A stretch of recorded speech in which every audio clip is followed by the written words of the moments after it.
Hey, welcome back to the channel. If it's your first time, thanks for joining. I wanted to do a walk around and kind of show a couple of the things that I've done to my tractor. This is a TYM HST 574. Now, before we get into this video, I have a quick disclaimer. You can't lecture me on the tractor being dirty. I mean, if you look here, this is pretty dusty stuff. So I clean the air filter every other time I use it. It's about all I can do, but I don't have time to wash it every day. So I'll start right here. A couple of things to show you here. This is the ITC Sawboss, and with the Sawboss I have a MS 500i. This is the fuel injected steel chainsaw, the 500i, with a 28-inch bar. I'm 5'11" tall, call it 6 foot with boots, and when I take this out, as you can see, there's about 3 inches of room there.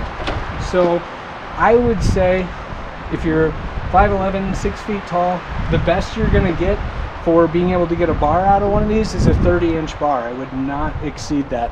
But like I said, 5'11", 6 foot, you'll have no issues. So this particular saw is an R handle, and the R handle adds this massive piece to the side here. And what happens is, with this mounting bracket, it doesn't have, when you push this over, it doesn't have the clearance for the loader to go up. It hits right there. So I just grabbed a scrap piece of wood and stuck it there. Works perfectly. It's just a 3/4 inch board, and the loader goes right by it. Never had any issues touching it since. So this guy is an ILBE cap. This is a rucksack cap. Works perfectly. I put this here. This has been here for about a month. I did this a couple days after I got the tractor, and I mean, you pull it open like so. This has my gloves, whatever miscellaneous stuff you want, you can put in there. These are built very tough. It's a surplus item. If you Google it if you look it up on Amazon, they're like $70, but if you go on eBay, you can get them for $25, $30, or surplus is even better than that. So if you can find a surplus place that has them, this is an ILBE rucksack cap. Other things that I had done here, I added the ITC brush guard. As you can see, with what I'm doing, this thing has already got some pretty decent use out of it. You have to remember that with these tractors, if you run something over a branch or whatever and it goes through this, I mean, you're in that hundreds if not thousands of dollars for parts. Not to mention at this time, it might be 2 weeks, it might be 3 or 4 months before you can find replacement parts. So my suggestion, buy once, cry once, and just get one of those and be done. Then you don't have to worry about it. You don't even think twice.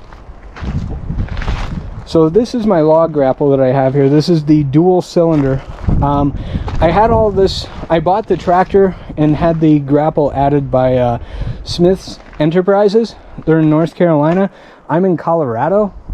If you're considering buying one of these, get a hold of them. I saved just shy of $6,000 having this tractor delivered to my door, as opposed to me driving 3 hours up the road and picking it up from a local dealer that didn't know when they were going to have one. They assumed it would be months. So give them a call, Smith's Enterprises, ask for Sean. So as far as this is concerned, the dual cylinder grapple, I'm sure some people would prefer this, some people don't like it. I think it's pretty cool. The reason being is these grapples, they close, call it, independently of each other.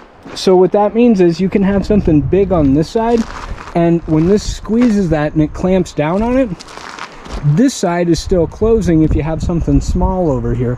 So you don't have to crush it to get both things. So if you had call it a big rock here and a smaller rock here, you could squeeze both of them equally without crushing one in order to hold on to the other one, if that makes sense. So not that anybody cares about rocks, but you know what I'm saying. It's a great way to do it, in my opinion. I've never used the single arm grapple to compare it to, but I like this one. This is my other ILBE bag. Again, I can show you how these go on. I mean, they're literally just clipped on here. There's nothing special to it, and I just wrapped it around the hydraulic lines. I mean, that's good enough for me. It's not going anywhere. And like I said, I've had these on here for over a month. This one, the other one I keep gloves in. This one, I keep my wedges, my felling belt, you know, all that good stuff. So these are pretty big though. I mean, there's a lot of storage space in there, so they work well.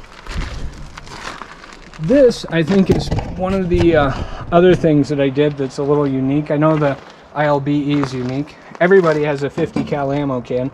This is not a 50 cal can. If you notice that, I'll show you the way that I attached it down here. Right here, I don't know if you can see that or not, I'm not down there looking, but basically I drilled 2 holes in the bottom of that can and just through bolted it with washers. This can is a PA124, so Paul Apple 124. The suggestion that I would have for you is if you install this here on the steps, and this is the exact same dimensions as a regular 50 cal can as far as the base is concerned, the footprint of it. So you can take a 50 cal can and put it here and it'll only be this tall. If you get a tall 50 cal can, it'll be about this tall. I wanted this can. Reason being, if you look in here, I'm not maxed out as far as can I put more stuff, but I need the added height for my choker. So there's that. The other thing that I would mention, if you notice right here, this guy, I added that, learn from my mistake, because when you throw that open, it leaves a nice little scratch right there. This guy here is just a standard 50 cal can. I just have a login chain in there. There's nothing special about it.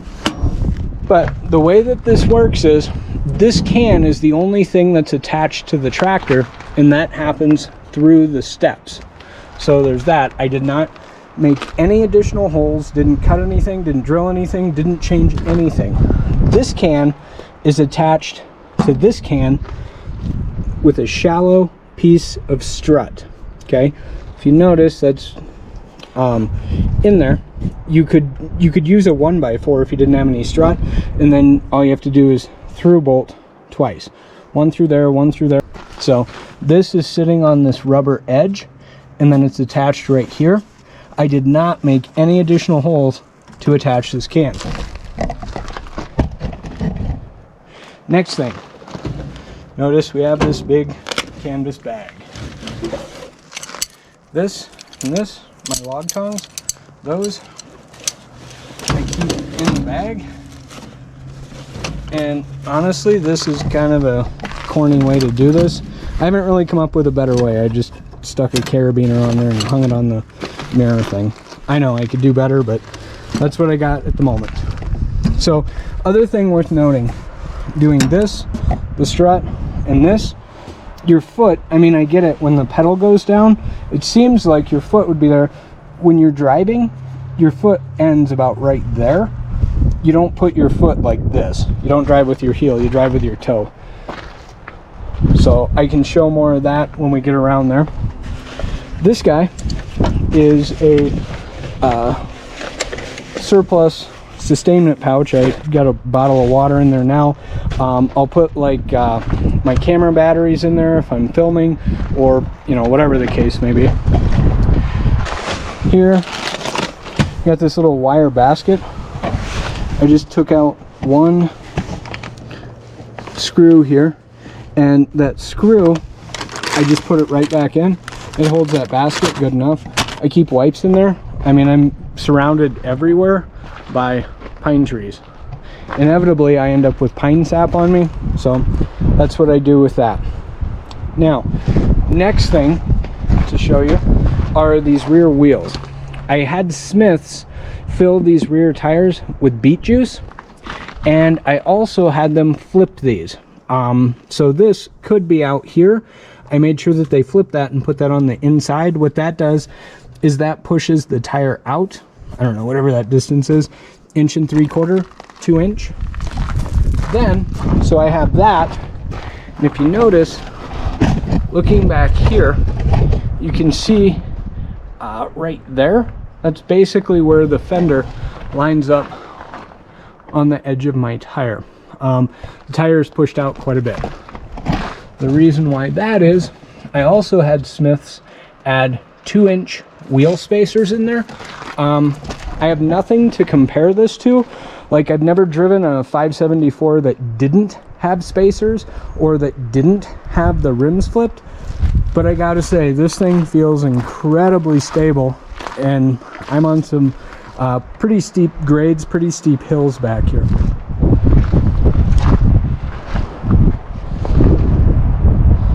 So moving along, this guy is just carabinered onto there. Again, that's my machete. I'll use that for limbing really small stuff, and my login tape. Then I have my regular tape measure up here. That just slides on to the loader. This guy is the axe I use on my felling belt, and the way I did that is this is just a piece of number 4 bare copper that I bent and kind of made it fit. I'm an electrician, so I've got, you know, tons of that stuff laying around. You could use any kind of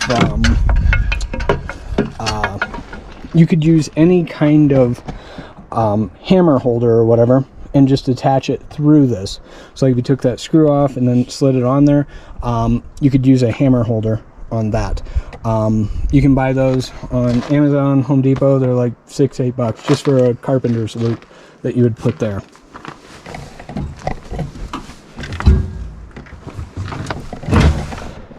So up here, I wanted to show, I mean, this is how I drive. I mean, I'm not, you know, you don't drive with your heel. I mean, if you did, of course, you're going to hit that if you drive with your heel. All right, so I hope that you enjoyed the content. I'm making a ton of different videos on different projects that I've got going on up here. A lot of stuff going on. Hit the like button, hit the subscribe button, and we'll see you in the next one.